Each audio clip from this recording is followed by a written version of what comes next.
मेरे प्रिय विद्यार्थियों, मैं किरण महन आज आपको श्रीमद् भगवद गीता के पाठ 3 को विस्तार से समझाने जा रही हूँ। इस अध्याय में बताया गया है कि इस भौतिक जगत में हर व्यक्ति को किसी न किसी प्रकार के कर्म में प्रवृत्त होना पड़ता है। अर्थात जो भी मनुष्य इस धरती पर रहता है उसे कर्म करना ही होता है, किंतु ये कर्म ही उसे जग से बांधते या मुक्त कराते हैं। जैसे मनुष्य कर्म करता है वह उसी के मुताबिक जगत में वह बंधता है या जगत से मोक्ष की प्राप्ति करता है। निष्काम भाव से परमेश्वर की प्रसन्नता के लिए कर्म करने से मनुष्य कर्म के नियम से छूट जाता है। जब मनुष्य के अंदर कोई भी लालसा की भावना नहीं होती और ईश्वर की प्रसन्नता करता है अर्थात भक्ति करता है, तो ऐसे कर्म करने से मनुष्य कर्मों के नियमों से छूटकर मोक्ष की प्राप्ति करता है। पहला प्रश्न, कर्म से श्रेष्ठ किसे माना गया है? कर्म से श्रेष्ठ निष्काम कर्म को माना गया है।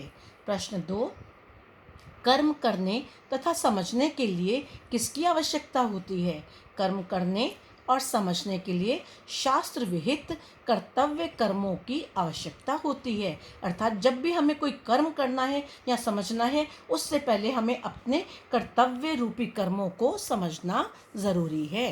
साधकों की 2 निष्ठाएं कौन कौन सी हैं? साधकों की 2 निष्ठाएं हैं कर्मयोग और ज्ञान योग। जो भी साधक होते हैं, कर्म में प्रवीण होते हैं, वे कर्मयोग और ज्ञान योग में माहिर होते हैं।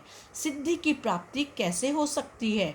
प्रकृति से संबंध विच्छेद करके ही मनुष्य को सिद्धि की प्राप्ति हो सकती है।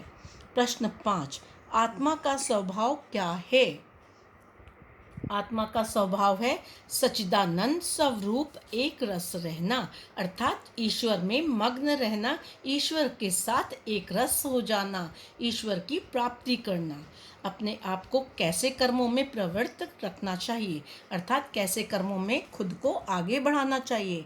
आत्मा को कृष्ण भावनामृत के सत्कर्म में प्रवृत्त रखना चाहिए, अन्यथा वह माया द्वारा शासित कार्यों में प्रवृत्त होगा। मनुष्य को भौतिक आकर्षणों से शुद्ध रखने के लिए क्या आवश्यक है? अर्थात जो भौतिक ऐशो आराम की चीज़ें हैं जो मनुष्य को आकर्षित करती हैं, उससे अलग रखने के लिए क्या आवश्यक है? मनुष्य को भौतिक आकर्षणों से शुद्ध रखने के लिए आवश्यक है कि शास्त्रों द्वारा आदिष्ट कर्मों में उसे व्यस्त रखा जाए।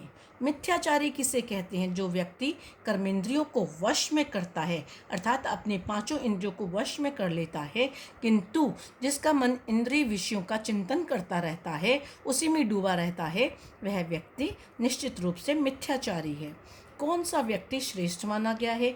जो मनुष्य मन से इंद्रियों पर नियंत्रण करके निष्काम भाव से समस्त इंद्रियों द्वारा कर्म योग में लगा रहता है। शरीर निर्वाह के लिए क्या आवश्यक है? कर्म करना। मनुष्य किन कर्मों से बंध जाता है?